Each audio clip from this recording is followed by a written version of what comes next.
remaining. The Chiefs would hold on for the win thanks to a missed field goal by Atlanta with 9 seconds left. Mahomes finished with 278 passing yards, 2 touchdowns, and a pick. So they got the win. Shannon, on a scale of 1 to 10, how confident are you in the Chiefs winning the AFC?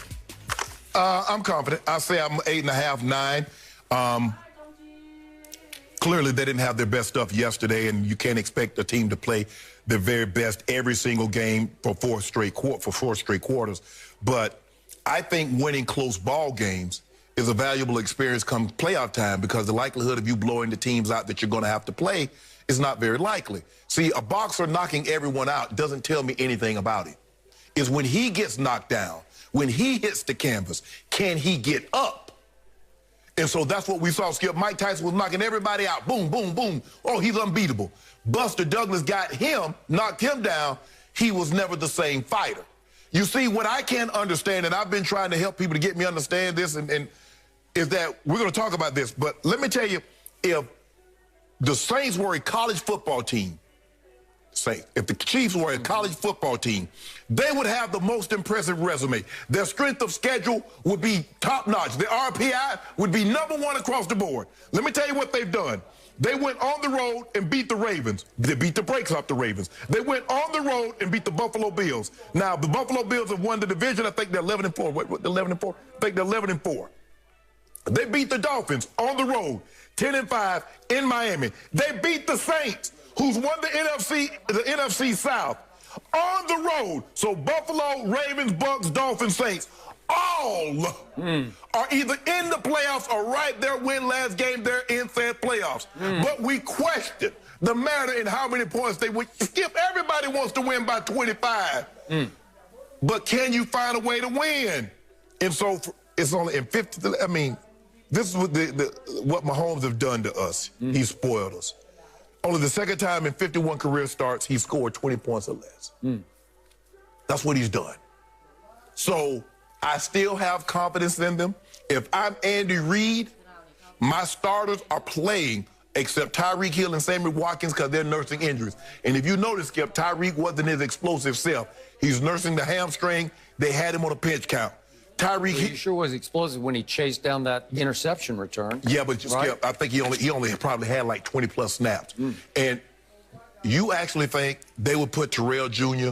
on Tyreek Hill if Tyreek Hill was 100% healthy one-on-one? I do not. So with that being said, they found a way to win the ball game, and that's what you have to like about a guy like Mahomes. Clearly, he did not have his best game yesterday. But when the rubber needed to meet the road, can you go make a play? I remember when they got the ball back, I texted my sister. I said, my homeboy got this. Well, she's about, he ain't been doing a whole lot the whole day. I said, don't worry about it. He got this now. And what did he do, Skip? Well, he threw it right to A.J. Terrell. Skip, it happens. Right? It happens. We've seen, Skip, you remember the Super Bowl in Miami. Joe Montana hit Lewis Billups right in his hand. Ball game's over.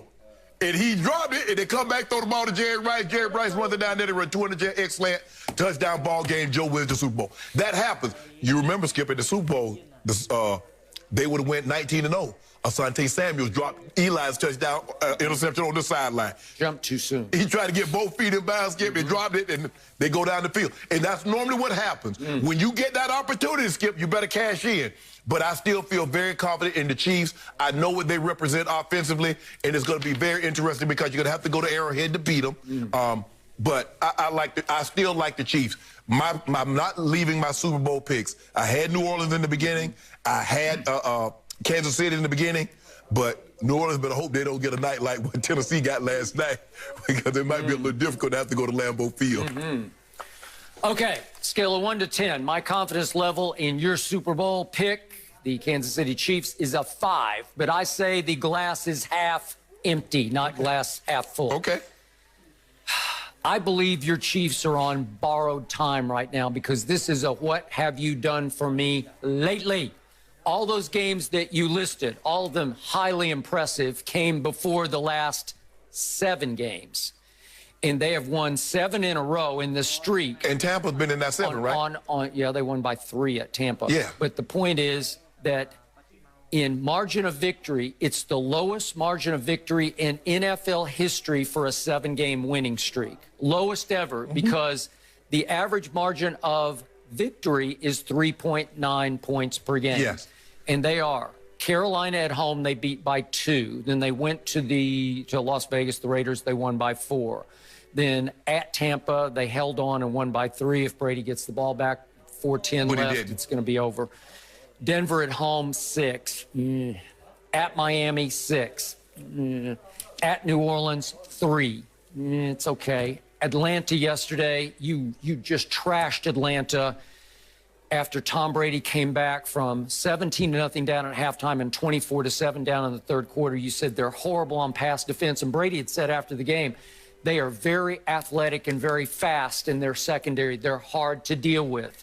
Yesterday, Patrick Mahomes, through 3 quarters, had managed a grand total of 7 points against the defense you trashed. Is that good? I don't think so.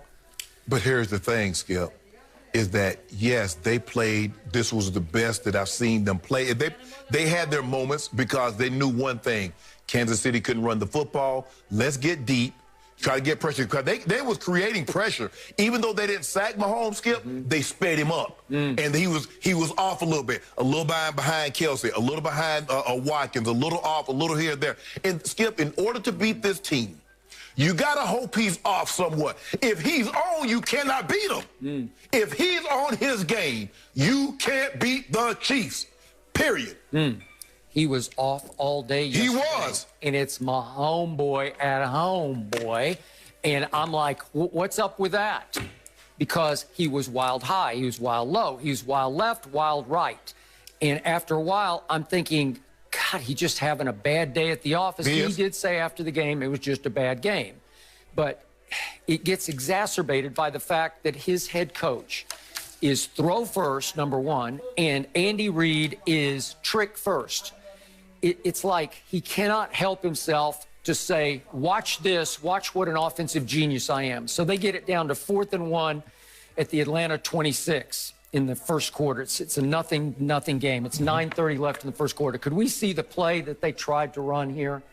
They do everybody spins, 360 spin, and then he does the toss to Sammy Watkins and the throwback to the quarterback. Oh, that's Patrick Mahomes, is the intended receiver, who is completely covered, and it's an interception. Skip. Should have been dropped because it put him down at the 1 yard line. They still went down, they drove all the way down the field and got a touchdown. But Skip, here's the problem with that. It's not that it was intercepted. Patrick Mahomes is not used to running down the field and jumping and trying to catch a pass. You subject your quarterback. You open him up to an injury. Can you imagine if he jumps and jams his knee? Do you imagine he jumps and sprains an ankle? How big of a ridiculous dunce Andy Reid would have to be? Yep. You don't, so just Skip, I get it, Skip. If the guy, you want to be on the goal line and it's the Philly special, but Skip, you don't run that play. From the 26-yard line? And if you tell your guy, if he's covered, you throw it out of bounds. Because my homeboy talking about throw it. He yell at point, throw it, like he gonna actually jump up there, like he D-hop. He gonna jump over the DB and catch the football. Skip, and that's, I probably would have gone even to a 10. But the thing that have concerned me all year about the Kansas City Chiefs is their run game, and it's their inability to pick up short yardage. Skip, I don't know what it is, but every time Le'Veon Bell gets tackled, he gets hurt. He limps off the field. Now, I don't know what I'm talking about. Skip, I'm not talking about he gets one of them ramshackled hits. I'm talking about every time he gets tackled, he's limping off the field. I'm like, bro, you made a paper mache or what? That's concerning, Skip. They have to, because think about it, more times than not, on 3rd and 2, on 4th and short, they're having to throw for it because they don't have the confidence that they can go pick it up running the football. That's concerning. That's very concerning to me. So if I'm Andy, I'm not going into the playoffs playing the way I'm playing offensively. They're playing a half. I remember the same thing happened to us in 98, Skip. We were 13 and 2. And we getting ready to play Seattle. Mike said, we playing. He says, I don't like the way we played the last 2 weeks, and we will not go into the playoffs playing like that. I agree with that philosophy. So you're playing. Injuries be damned. Just go play. Yes. Play hard, and you'll be okay. Yes. And you were okay. guys. Right. Right? Yes. Okay, so Andy Reid out-trick you, out-genius you, and yet it was up to Patrick Mahomes. He had a 3rd and goal with 10:42 left in the second quarter, and this is a chance to establish a lead here. And tell me this was any better or worse than the Jalen Hurts interception that we talked about? No, it was terrible. It was terrible. Because he was flat-footed. He was just flat-footed, fall-away throw. Much of his footwork is horrendously bad, but the arm talents like Aaron Rodgers, you get away with it. But there are too many flat-footed fall-away throws like this one. And no, it was just a bad idea. It was covered. He didn't see the underneath, the dropping cover. I'm not so sure if he doesn't catch it because it looked like it's going to be behind. The DB might have picked it. Might have. It looked like it was a double pick, like somebody would have gotten it one way or the other. Then we talked about the A.J. Terrell interception. Should have had it. But you knew once he dropped that one, and I don't know why Raheem Morris skipped. That's just like a catch in the end zone. If you catch it and you hit the ground, the ball pops out, you're not getting the catch. He was desperate. Yes.